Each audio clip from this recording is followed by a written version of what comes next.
আমরা সব কিছুই করলাম, কিন্তু তোমাদের সাইড থেকে যদি এফোর্টটা না আসে তাহলে কিন্তু রেজাল্টটা ভালো করা সম্ভব না। জাস্ট একটা মাস এফোর্ট দাও, তুমি যখন রেজাল্ট আউটপুটটা দেখতে পাবা না, তোমার মধ্যে মোটিভেশন এমনিই চলে আসবে। অনলাইন ক্লাসের সবচেয়ে বড় যে সমস্যাটা, মানে আমরা তো জানুয়ারি, ফেব্রুয়ারি, মার্চ, এপ্রিল, মে পর্যন্ত যাব, আমরা কিন্তু মে পর্যন্তই ক্লাস নেব, কিন্তু সবচেয়ে বড় সমস্যাটা হচ্ছে তোমাদের স্টুডেন্টদের এন্ড থেকে তোমরা যে মে পর্যন্ত আমাদের সাথে থাকবা, প্রত্যেকটা ক্লাস করবা, এইটা এনশিওর করাটা খুবই ডিফিকাল্ট তোমাদের জন্য।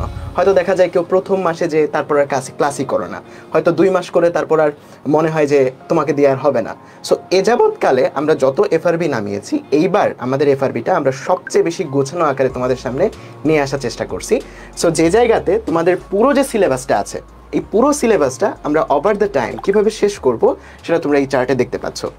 সো এই জায়গাতে আমাদের 5টা মাসের টার্গেট আমরা নিচ্ছি। সো আমরাও সবসময় চাই তোমরাও যেন আমাদের সাথে পুরোটা একসাথে না দেখো যে পুরোটা বই শেষ করতে হবে, 5 মাস একটানা পড়তে হবে, এমন যেন না হয়।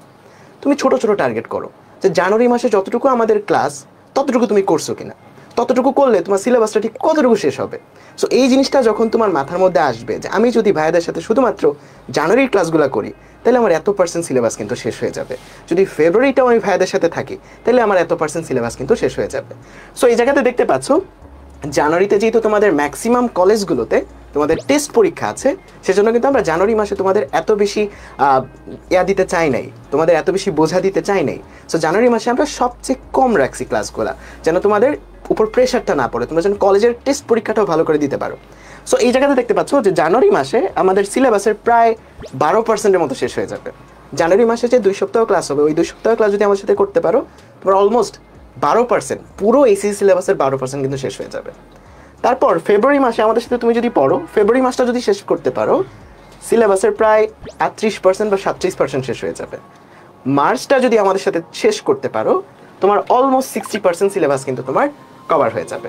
সো এইরকমভাবে তুমি যে ছোট্ট ছোট্ট করে টার্গেট নিয়ে যদি তুমি 5টা মাস আমাদের সাথে লেগে থাকতে পারো, তাহলে কিন্তু তুমিও বুঝতে পারবা যে তোমার কতটুকু সিলেবাস শেষ হচ্ছে।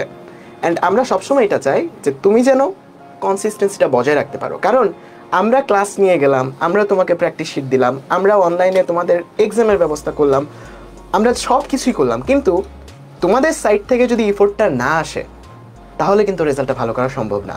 অ্যান্ড এই এফোর্টটা কিন্তু মোটিভেশন ভাই আমরা হারায় ফেলি, যে আজকে হয়তো খুবই মোটিভেটেড লাগতেছে কিন্তু কালকে যে আর পড়তে ইচ্ছা করছে না।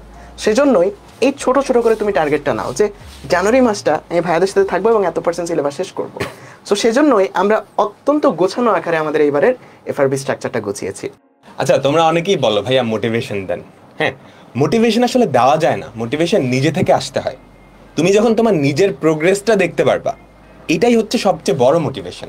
তুমি ধরো, এটা তো দেখানো হয়েছে, তোমার প্রিপারেশন যদি একদমই না থাকে, হ্যাঁ, ধরো কেউ একজন একদমই পড়াশোনা করে না, সে ম্যাট্রিক্সের অঙ্কও পারে না, সে যখন প্রথম মাসটা আমাদের সাথে ক্লাস করে দেখবা যে তুমি ম্যাট্রিক্সের অঙ্কগুলো পারতেছো এবং খুব তাড়াতাড়ি পারতেছো, নিজের মধ্যে এই ডেভেলপমেন্টটা যখন দেখবা, তুমি পরীক্ষায় মার্কস পাইতেছো, এটা যখন দেখবা মোটিভেশন আপনা আপনিই চলে আসবে।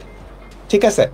তো মোটিভেশন দিতে হয় না, নিজে এফোর্ট দিলে মোটিভেশন আপনা আপনিই চলে আসে যখন তুমি রেজাল্টটা দেখতে পারো।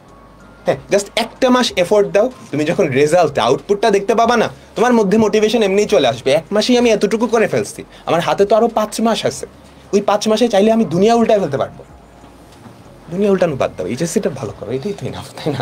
আর নিজের কাছে যদি একটা প্রপার প্ল্যান থাকে তাহলে কিন্তু মানে ওই নিজের ভিতর থেকেই মোটিভেশনটা আসে যে আমি আজকে এতটুকু পড়লে আমার সিলেবাস কিন্তু এতটুকু শেষ হয়ে যাচ্ছে। সো এটা তোমাদের জন্য কিন্তু বেটার, সেজন্যই আমরা একদম গোছানো আকারে এবারে স্ট্রাকচারগুলো সবগুলো গুছিয়েছি।